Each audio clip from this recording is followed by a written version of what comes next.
Yeah, so we always want to be aware of what's going on sort of in the background. So it's sort of up to you. It's quite discretionary what time frame you want to sort of go to. I mean, me personally, I sometimes look at the weekly, not often, but the daily is like the kind of for me a trading day is like the highest sort of time frame. yeah, because Realistically, yeah. if you think about that, people on Wall Street, for example, and institutional traders like that, they come into work and they finish for the day. So they're like day traders. So they'll be entering and exiting positions sort of on a daily basis, not a weekly basis. Obviously, you do have swing traders and you have institutions that trade and hold positions for weeks and months as such. But for me and Chris, we sort of target daily levels. So the daily is sort of the highest time frame that we always sort of look at. And it's sort of good to know, maybe not, let's say if you're entering off a 15-minute, you haven't got to go with the daily trend. So let's say looking at cable that's on the screen now, obviously you can see it's in a steady uptrend since October last year or whenever that was. Yeah. But that doesn't mean you need to go bullish on every 15-minute fractal trade you place, because we might only be looking for 10 to 15 ticks. Whereas if you're looking on the hourly, you've got to be a little bit more conscious of that higher time frame bias. Because the hourly candles are going to be sort of stretching towards the daily target. The 15-minute candles are going to be stretching towards the hourly or the 4-hourly targets, and the 5-minute and 1-minute, they're going to be going towards your sort of hourly targets. So it's always sort of getting that. You need to be in the mind frame where you're going to get the higher time frame analysis and work your way down. And I know it sounds really basic, but sometimes we forget. Sometimes we bring up a chart, we see a setup, and we're like, "Oh, brilliant! I'm going to try that." And you haven't sort of got any backstory to it. So not only have you not done your fundamentals, you haven't looked at the higher time frame, and you can get rep doing it. You can place a trade. It's a brilliant setup, but it's against the higher time frame trend. So let's say you have a bearish fractal on a 15-minute, but that's within a bullish fractal on the hourly or a daily key level. It bounces off, but you're going short, and it bounces off and goes to the upside. So you always need to be aware of these things, because the higher time frame, the stronger the reactions are going to be to like levels and areas of business, purely because there's more traders who can identify those same zones. Because let's say there's a lot more traders with their eyes on the daily time frame than there is on the minute or the. I would say the daily time frame probably involves the most traders. Don't matter what time frame you trade, most traders will look at the daily, just because it stretches over like a period of time, which involves everyone. Even like the 1-minute traders will still look, obviously not as often, but they'll still look at it just to gauge the sentiment of the market, where it's going. Like perfect example could be, if you look at this candle here, which is 21st December, I know it's leaning towards Christmas, but ignore the date.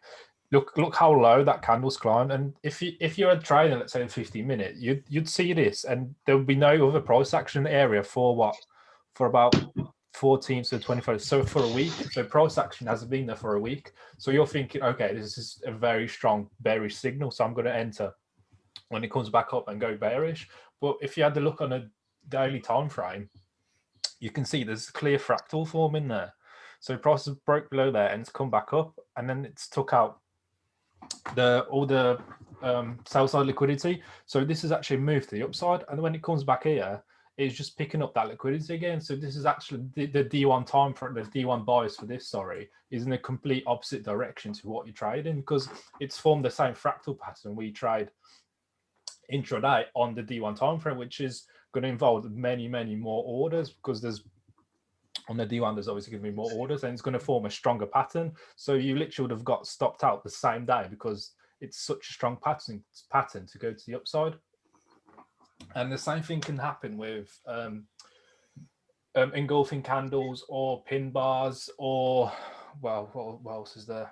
I think they're the main two. So obviously if you see a bearish engulfing or a bullish engulfing, if I can quickly find one, if I can, that's going to be a clear sign of price action going that direction. So if you see a bullish engulfing, for example, that's a sign price will go to the upside. Same if you see a pin bar. You can argue, like this candle there, it's not is it a fractal? if on the intraday, that'd probably be a fractal candle there, but that's a pin bar candle. So what we know about pin bar candles, it's classic retail language, but pin bars do work. You could solely trade pin bars, and from that pin bar, we see a massive move to the upside. So once again, if you're intraday and you'd see price action come up there, actually touch this level. So as it's hit that D1 level, all my green levels are D1 levels. That's the only levels I look at now, even when I'm trading intraday, because I know that's where price is going to go to. I don't look at hourly levels anymore because it's just not as strong. Like these big institutions will put these levels in, and they're going to drive price action there no matter what. They'll need to get to these levels, and that's it. So that's why I always have in mind, even if I'm trading like the 15-minute. So after that pin bar, obviously we saw a massive move up. But once again, if the price hasn't really been in that area for 16th October, and that's 2nd November. So for two weeks, it hasn't been there. So to you, that might be a signal of going short, because it hasn't been there. It's breached that level again to the downside. So let's go short. But as it's a pin bar on the daily, it's going in the complete opposite direction. So that's one of the things that I look at on when markets close. So around like 10, half 10, when we do the market breakdowns, I'll sit through like the pairs I trade and look at all the daily candles and determine our bias for the next day. So if we actually have a fractal setup like we had here, or if there's any engulfing candles, it's harder to determine especially recently. I remember over the summer, all the engulfing candles were shocking because they didn't give you any sense of direction. But if we look at this one here, when was this? 19th of August. So we got a perfect bearish engulfing, and it literally doesn't move anywhere. It just big candle after big candle, it shoots upwards. But during the summer, there's low liquidity, so that's another thing you have to consider. But the fractal patterns are really strong on the daily time frame, and you have to try them. Like sometimes I just draw them out. I know I'm not going to trade on D1, but it's nice to know where that pattern actually is. So when I go on my lower time frames, I can see that level, so I can see if it's maybe a previous day low, previous day high, for me to trade off. As for example, show here, I haven't took this trade because it was last week. Yeah, I wasn't trading last week. So we had a 14th of Jan. What was that? It's a Thursday. So that was the high of the week. High of the week from there, and it coincided with the high of the previous week, which was on the 4th of Jan, which is that bearish candle there. So if you'd be able to see it, I'll just put some arrows in there.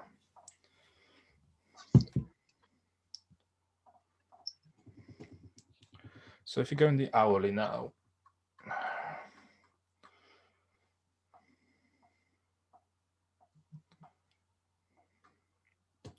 so the high, I mean, it's obviously going to be there, but that's on D1. So the high of 2 weeks ago would have been right here. So clear high, price moves away from there. And then the high of that week would have been there, if I just move it there, which is on the 14th. And the amount of buy side liquidity that would have been there was huge. So as I marked it out on the D1, which I can't remember when was it. I think it was either Sunday, this Sunday before, or the Friday. I just marked it out. I mean, it's not part of the strategy, but I was like, as soon as this breaches this high there's going to be such a huge amount of short selling going on, and that's where the institution is going to drive the price. Where is it going to drive the price? It's going to drive it to this D1 level here, and I think it literally just missed it by like half a pip. Oh no, it did touch it, to be fair.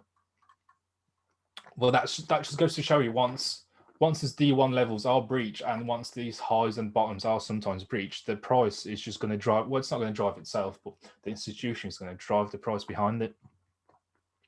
That's when Brad was going to take that trade. To me, I wouldn't trade this because that's a free touch level now, and it's in the same direction, and I need a MACD confluence to trade this.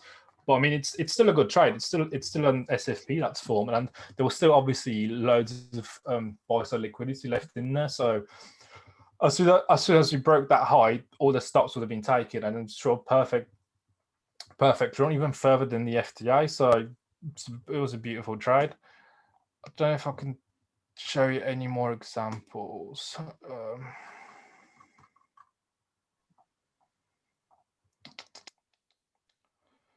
Oh, another one here. That's literally an SFP on the D1 there. Just zoom in. So a point there. Straight, just to be short, it's the low of that. 2586, 2535. So that clear SFP. Once again, if you didn't know that, that's a sign to go bearish, because it's broke that D1 level there. It's moved lower, but if you didn't look at the D1 time frame, you wouldn't know it's SFP. An SFP is a sign that it's going to go the other direction, and it literally does that. There's no, after the SFPs and the D1, there's literally no drawdown after it. It just goes straight to the FTA, which is there. So that's why we stress, like, just looking at these daily time frames in general. What does the hourly look like for that one?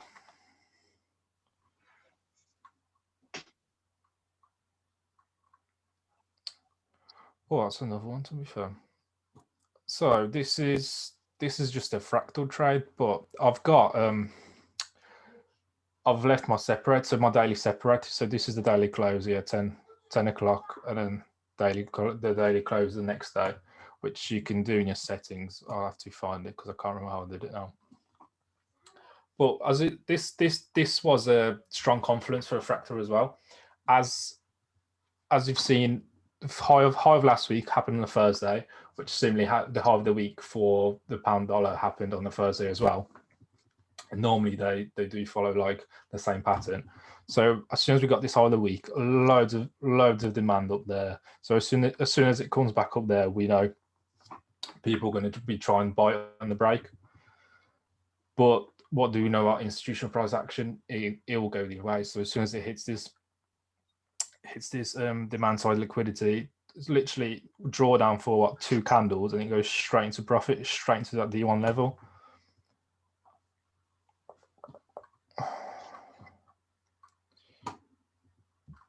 Where that drawdown there? Yeah, that was the high of the week, the 14th Jan.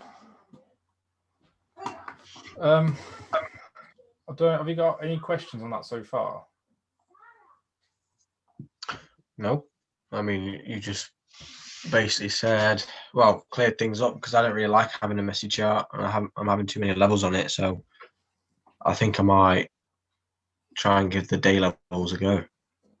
Yeah, like I'll purposely leave them in just because I know that's where prices go in once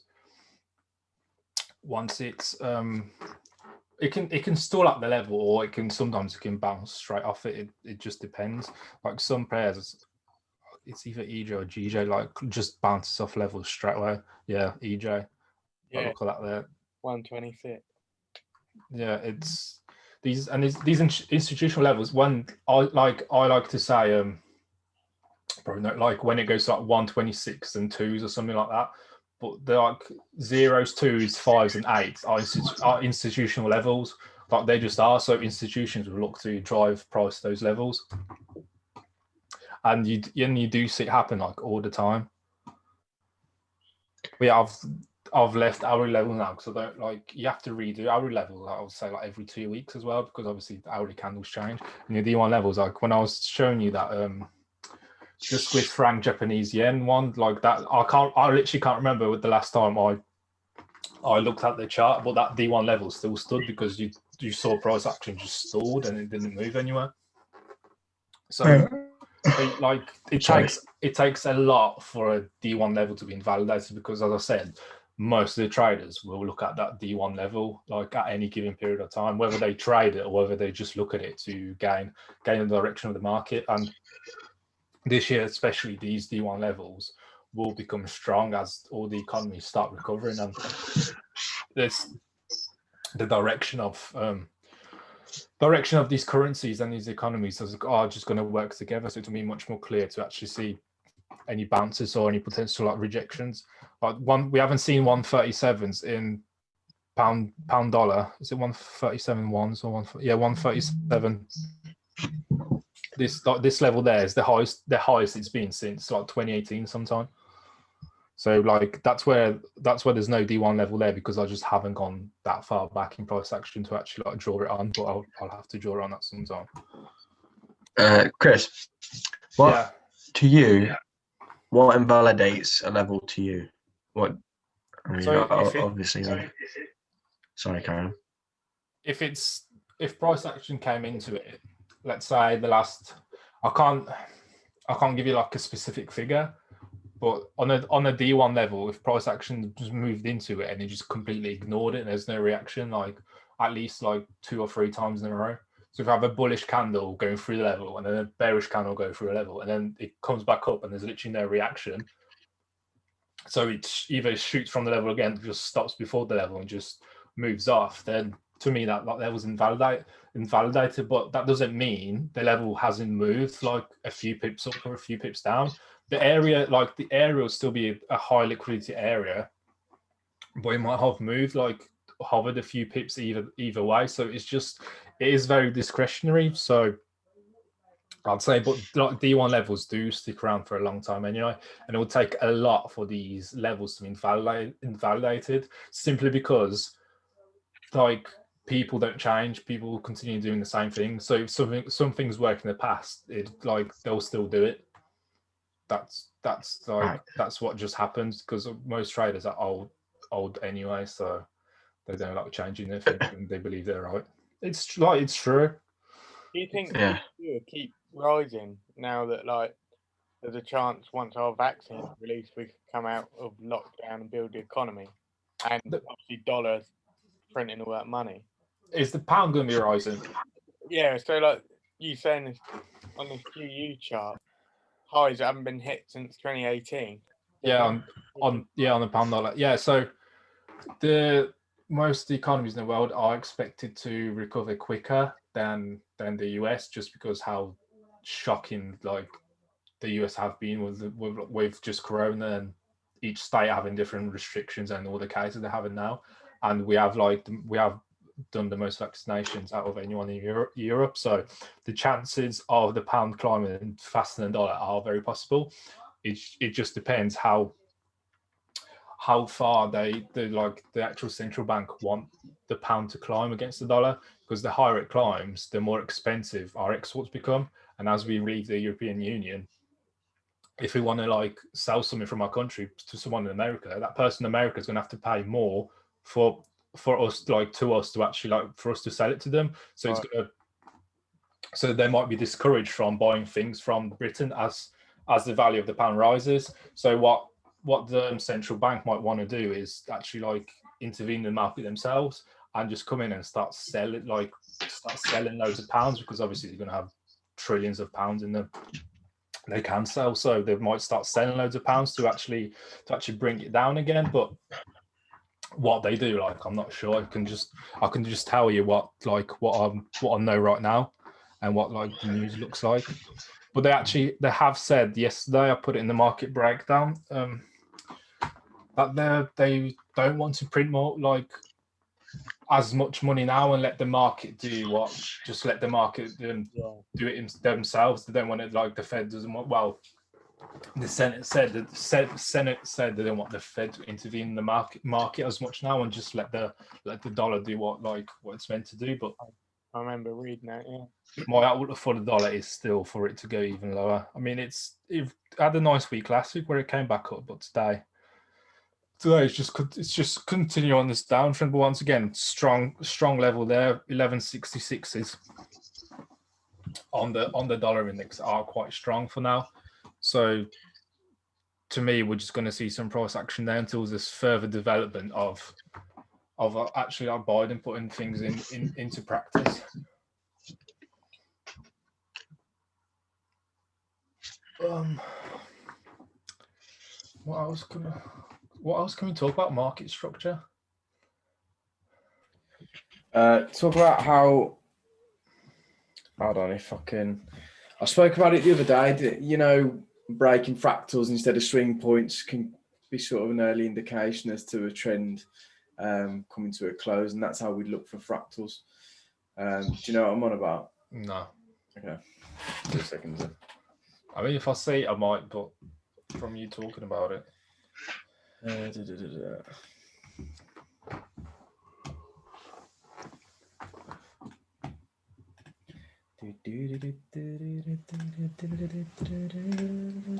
you were saying, I can't remember what term you used. You said it broke the daily. I can't remember. It wasn't like ATR, it's something like that. Who? Me or Chris? Chris. Daily high. No, Drew was on about it as well. Do you have an indicator or something? I don't know. You said something broke a daily. It was 3 letters. SM, no. I can't remember. Troubled area, FTA, whatever. FTA. FTA. What is that? First trouble area. Okay. So Keith will just show in a minute what we mean. Yeah, it's really basic. Oh. Right, so yeah, in essence, obviously we've got this, we've got a downtrend here. So this is fractal. Inverse head and shoulders, that we've got. You don't know. Nearly said it. But essentially, and this is kind of the backbone to a head and shoulders, I suppose. If you read into if you kind of read into the head and shoulders, that's what bad way to explain it. So I'm not with it tonight. I'm fucking overtired, man. Having a baby tires you out. Let me tell you that right now. But essentially, so obviously, what we know about downtrends is we know that obviously it's a series of lower highs, lower lows, lower highs, lower lows. But what we do, and this is what does everyone use the Wicked fractal indicator? Sean? No. Okay, what it does, just come down here. You see all these little white triangles above and below price? Aye. So that's showing you a fractal high and a fractal low. Now, does anyone know what's the difference between a fractal high, fractal low, and a swing low, high, swing low? No. One sec. Fractal is obviously the no. biggest wick between the next 2 candles. Yeah, so what that can show us is that on a lower time frame, it could be like a swing point. Okay, so if we just pull this up here, so this could be the hourly, yeah. So it could be like that on the hourly. Oh, sorry, didn't mean that. It could be like that on the hourly, yeah. But on the 5 minute, for example, it could be like this, yeah. And then you're going to be having fractals here of this all longer term swing. But we know that, this point here was sort of significant on a lower time frame. This point here was significant on a lower time frame, and yada yada yada. And now what the reason we sort of use fractal highs and lows as opposed to like swing highs and lows is because there's always going to be liquidity on a lower time frame at that level.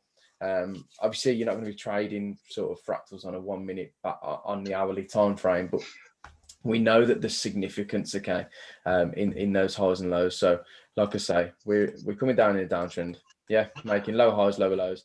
Now, what we know about this is that this is a fractal high. We know that anyway, but let's just say we've got the little indicator there saying it's a fractal high. Now, when price comes up to test this level, to test this high, oh God, I just drew about 10 of them. When price comes up to test this high here with this push, yeah. Now, to us, like looking on, let's say this is an hourly time frame, it's not that significant. Yeah, we've sort of pulled above this high, this swing high here, but on a lower time frame, we've sort of closed above fractal highs, and we could be having price action like sort of trading above this fractal. Now, that can give us an early indication that price isn't going to come back down and test this area, because we've taken the liquidity above here, and now we're starting a new trend to the upside. Yeah, does that make sense? Yeah. Yep.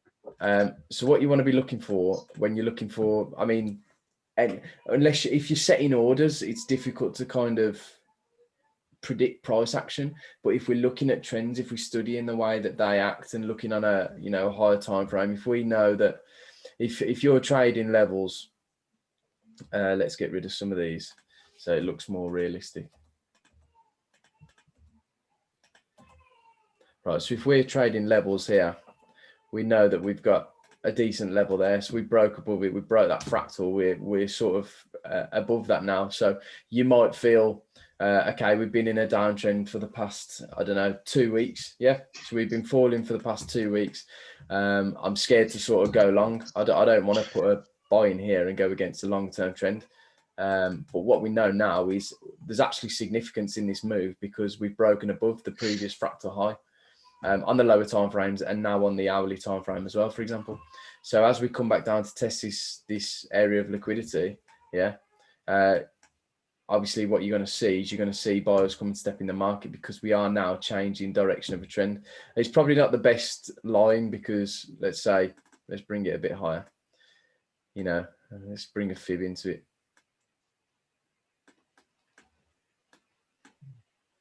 Can't change this, can you? No. But you know what I'm getting at. Obviously, when we break in these fractal highs, there is significance behind the move, and that's why we can sort of step in against sort of the trend with certain strategies like trading levels, like trading fractals, because there's significance. This here is so significant that, and people would just ignore that because they sort of not aware of the market structure and kind of the power behind that. Because people might only look on the 4 hourly, and on the 4 hour, this might be a massive wick, and they might see it as a continuation to the downside.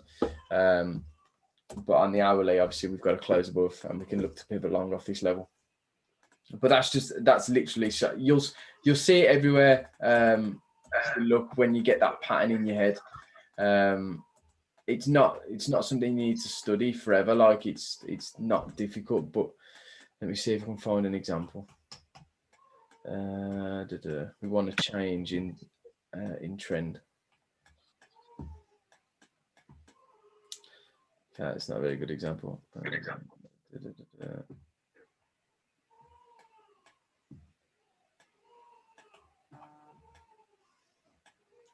To be fair, it's probably not the best chart to look on because it's a crypto chart. Let's look at this chart.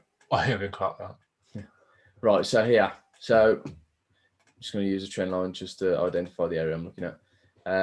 So yeah, we're in a downwards trend there, okay? As we push up, you might be thinking, we're purging liquidity, we're doing this, we're doing X, Y, Z. But the significance behind breaking this fractal high here, this fractal high here, the significance of breaking above those is on the lower time frames. These could be some significant support and resistance. You never know unless you sort of flick down. The fact that we've broken above, yeah, we're going to come back down below because we need to make this new higher low. But the fact is we're coming down, swing points, broke above, and then we're now starting a new trend. So does what I'm saying, I'm really not with it tonight, but now that you've seen the real life example, does that make sense? Yeah. Okay, so when we identify this pattern, what we tend to be able to do is you're sort of predicting an early longer term trend change. We're not just sort of trading willy-nilly. So we know here if price goes parabolic, which it does here, you can sort of set a further target or you can let part of your position run. And whatever, you might manage to trade differently because you might be thinking, okay, well, we made the first higher low, we've rocketed, we've now broken this fractal high as well. So we're now 100% definitely confirmed to be sort of in a bit of a bull run because we've broken the last lower high of the bearish market there. We broke that, closed above, made a new higher low, and then we've moved to the upside. Yeah. Everyone with me? Okay. And then when we're ranging, let's just use this for as an example. It's quite difficult to gauge which way the market's going to go when we're in a range. But what you tend to see before the market spikes off to one direction is you tend to see a run on liquidity. So for example, we might come to the upside here, which might lead a lot of people to think, okay, how long would that be? Let's say, okay, so that's a day and a half, yeah. So we could be in a pretty steady uptrend for a day and a half, which sort of then gives people a bullish bias, might look like we're going to break to the upside, but what they're doing is they might be purging the liquidity above these highs here. So they're taking it to the top of the range where people buy and get in early, and they're selling at premium to all these buyers who are buying at premium here, and then price will just sort of come out like that and break to the downside. So before you break out of a range, and this is useful, Drew, because I know you used to always say that you struggle like sort of trading with ranges. If you are getting some price action that, you know, it's a bit choppy, sometimes it stalls out before it does as well. So you're kind of waiting for something to happen, and then it might go up here, just touch above them highs, and then you'll see a massive break to the downside. It doesn't always happen, obviously. You know, you can have fundamentals and stuff that will take you above. But what you got to remember is, especially when you're in the range, these institutional players always need liquidity. So if they want to go short, they're going to have to create the liquidity up here. They can't just step in with all their orders at market there and expect price to plummet the way it does if they push the price up here. There's a good example actually on gold USD. They quite recently formed. It's like this one here. Yeah, the sort of range. You know, there's a big, Yeah.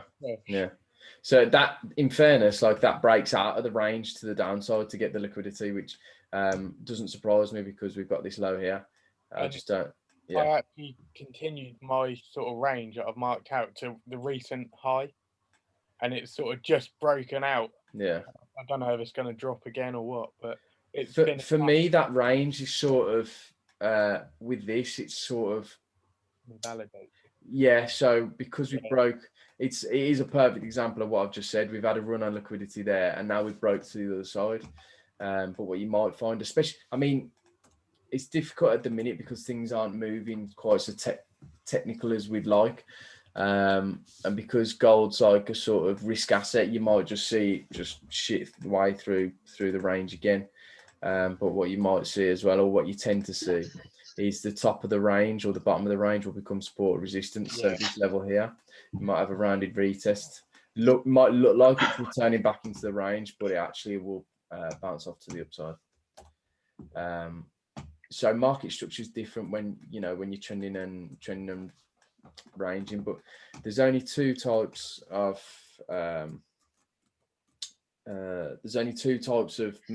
way, or three types of ways the market can move. Sorry, so we can be ranging, consolidating.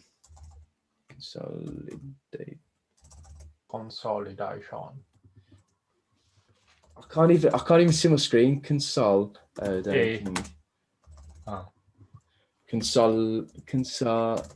Ranging. I don't even know why I'm putting consolidation anyway, because ranging and consolidation are the same thing. My bad. So ranging. There's two things. The market could be ranging, could be trending, and because it's ranging 70% of the time, the 30% time is actually trending. There you go. That's what I was trying to say. Yeah, that's what I was going to talk about, to be fair. I'll go on then, son. Well, I just drew that lovely candle out here. Hang on. You are. Do you want to share your screen? Yeah. Do let me share mine. Yeah, boot me off. Accumulation and distribution. So, can someone tell me what type of candle that is? Yeah. Why is it? There's two choices. You've got two options. By looking at it, you should know.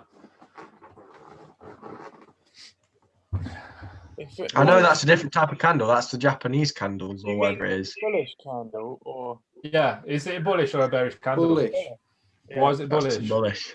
Opened at Closes the bottom. Yeah. Open, yeah. So why does it do that? So this is also something you want to look at on the D1 timeframes. When the candle opens, there is going to be an accumulation of orders wherever the candle opens, wherever it closes, there are always going to be orders because people are going to wait. People are going to wait for that candle to close. If it's on the hourly, if it's a daily, so that's where the orders are going to accumulate, and that's where the initial traders, the retail traders, most of the time, are going to wait for the market to go in the direction. So let's say this candle there is a bullish engulfing. So what do we know? So if the candle closes there the previous day, sugar, and we had the exact same move.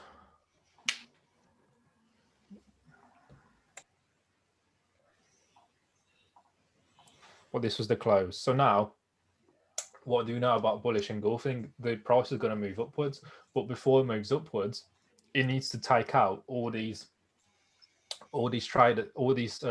retail traders there. So what it has to do, it has to come back down, and as it comes back down, it's taking these stops of all these retail traders. So it's essentially manipulating the price action, because now it's taking these out. It's forming lower lows. So now as it's forming lower lows, there's going to be even more traders thinking, all right, the market, it's not bullish anymore, it's bearish.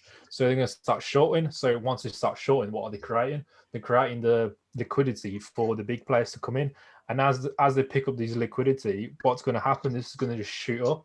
And that's what we call the distribution stage. So the market is going to go upwards with the daily bias of these big institutions. And I just want to point this out because you see this happen all the time. So if I just show you a daily candle, you rarely see one. So you rarely, that's what I'm trying to get at. You rarely see a candle like this. A Mariposa. So let's say we've got a candle there.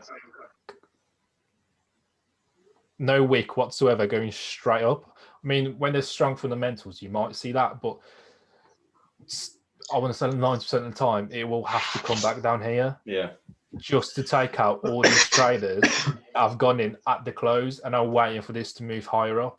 It has to come back up. And what I'm trying to get at is you don't want to be one of those traders that's sitting there on the close with an order just waiting to go long, because it will have to come back down. And we do see that most of the time in the London session. So if I actually show you, oh shit. And while we're talking about it, do you know what pattern that's going to look like?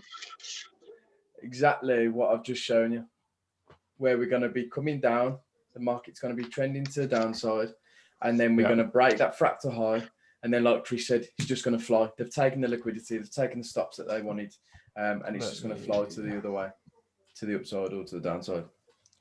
Let me find an engulfing.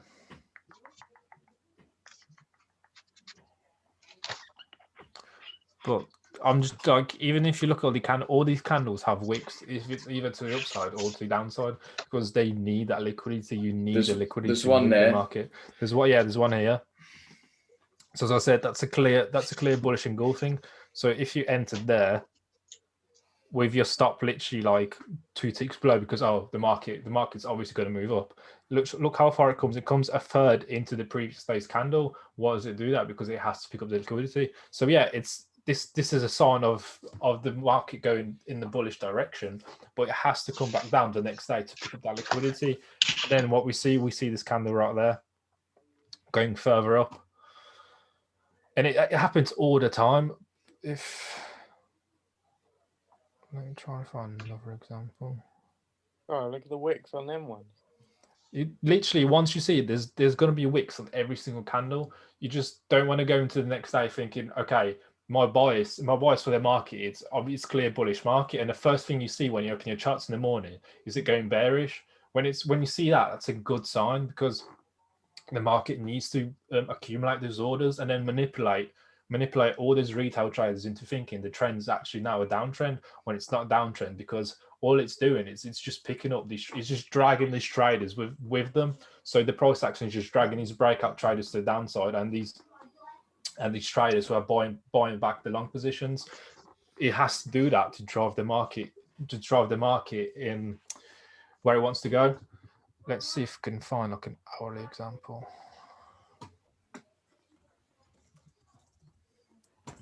Oh shit. How far along? Oh, 120s.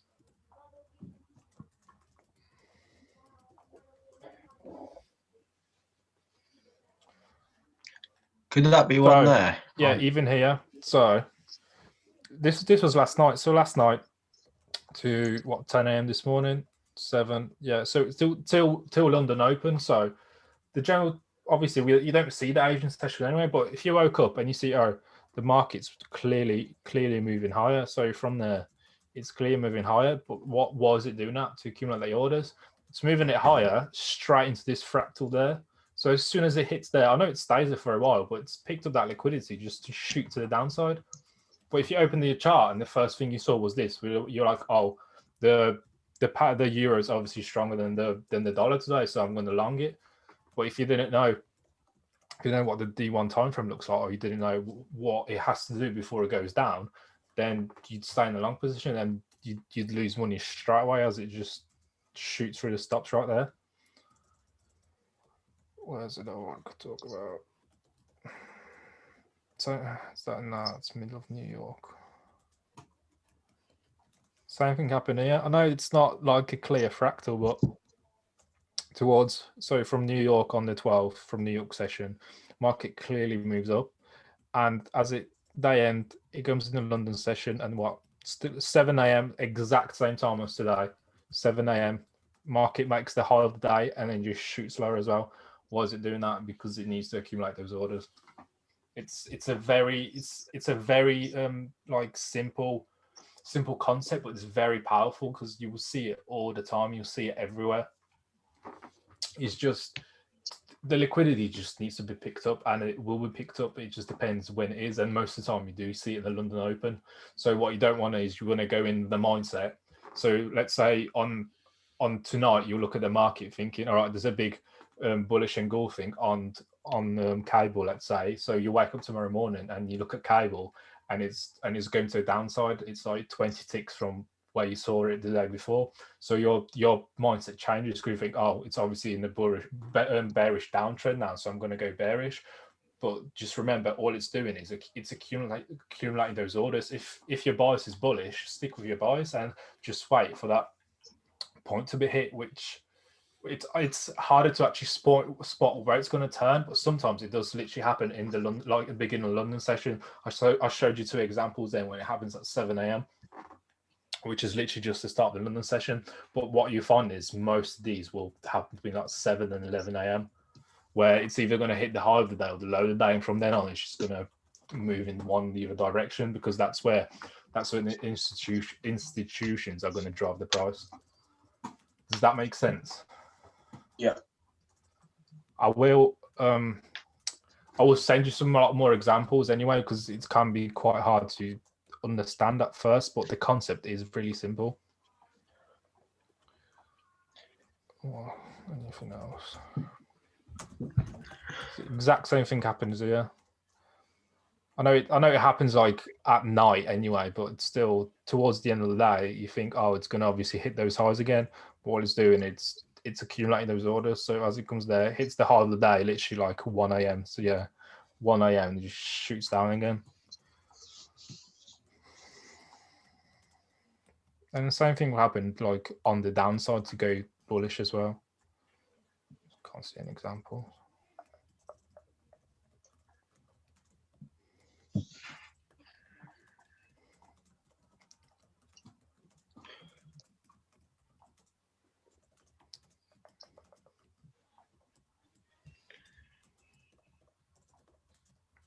But that's pretty much market structure covered. I think there's not much more we haven't really covered or talked about before.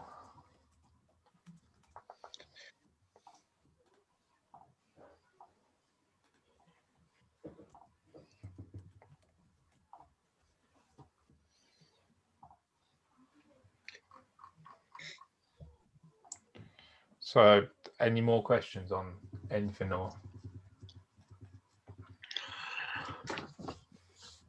I think that was well useful.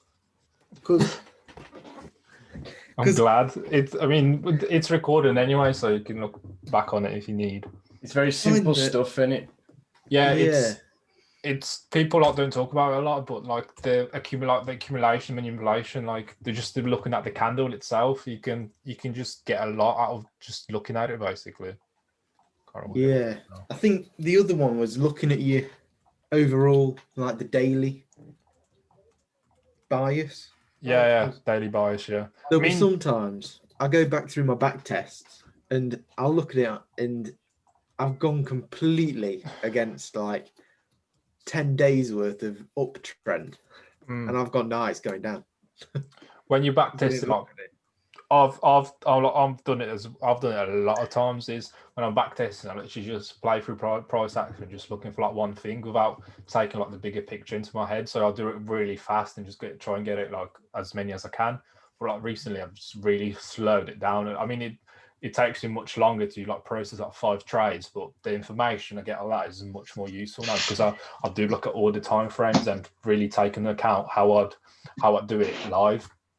Yeah. So like that's what I'd say as well. Just really just try and even like make a list and say what you normally look at and what you should look at when you're doing your back test. And then just once you go down, go down the list, start ticking things off. So then it'll be in your head. Then it'll be much more easier. So when you're actually coming to see these things in real life, you're not skipping through time frames looking for different patterns. You're there with your trade and you know where you want it to go and how it's going to get there.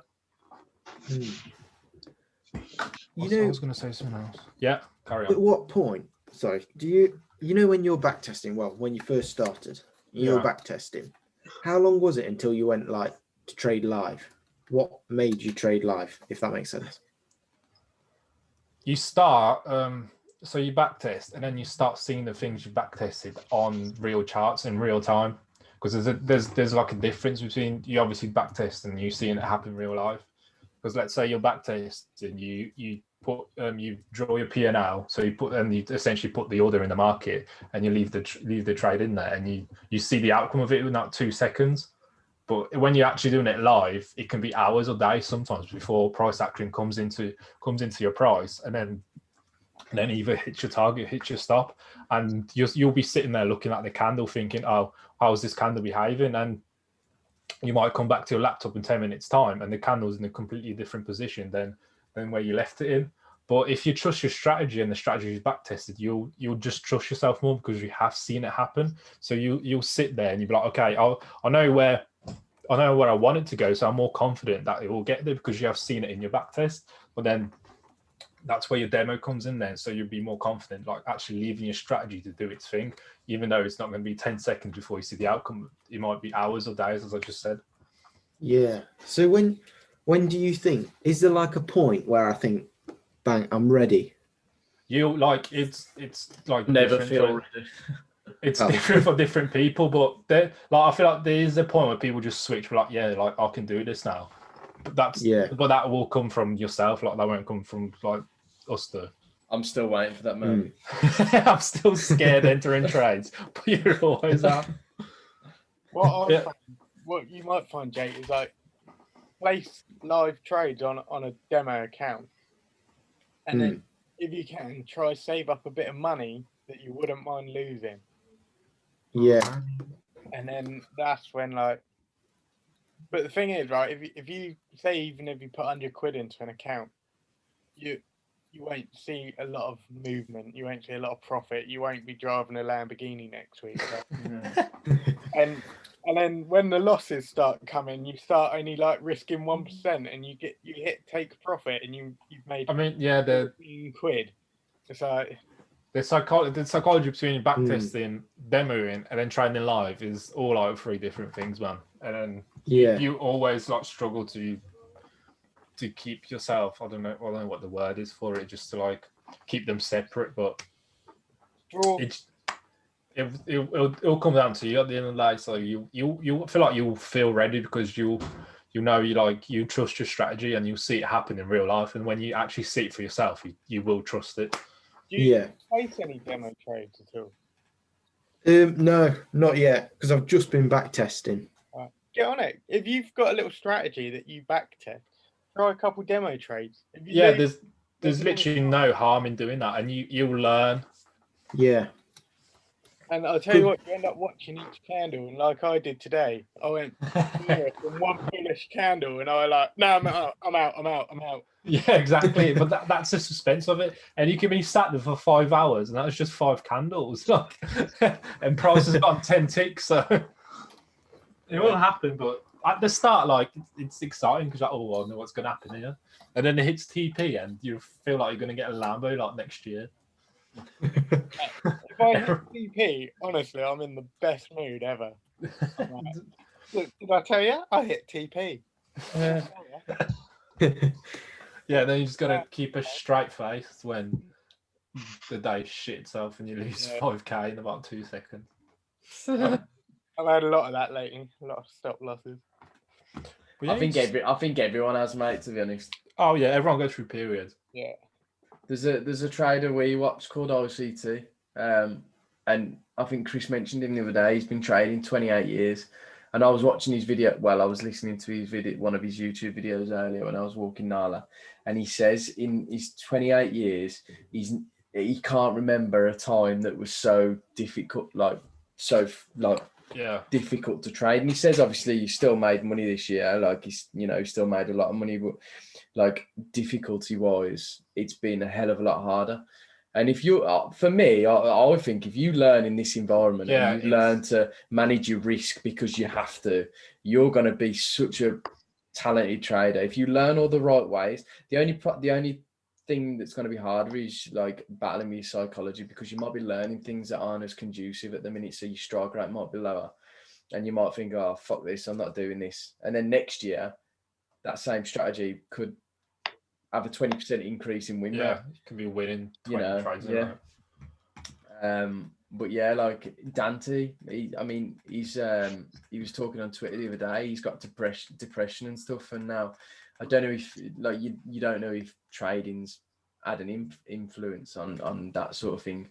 But these people they're not like invincible, and these, you'll know, like if a trader's good by the way like they've judged this year, because all the great traders this year are saying like it hasn't been a good year. They know it hasn't been a good year because strategies like haven't been working as they have before. I mean, they've still have made money, and then you just know someone's a scammer where they say they've made loads and loads of money in like 2 weeks.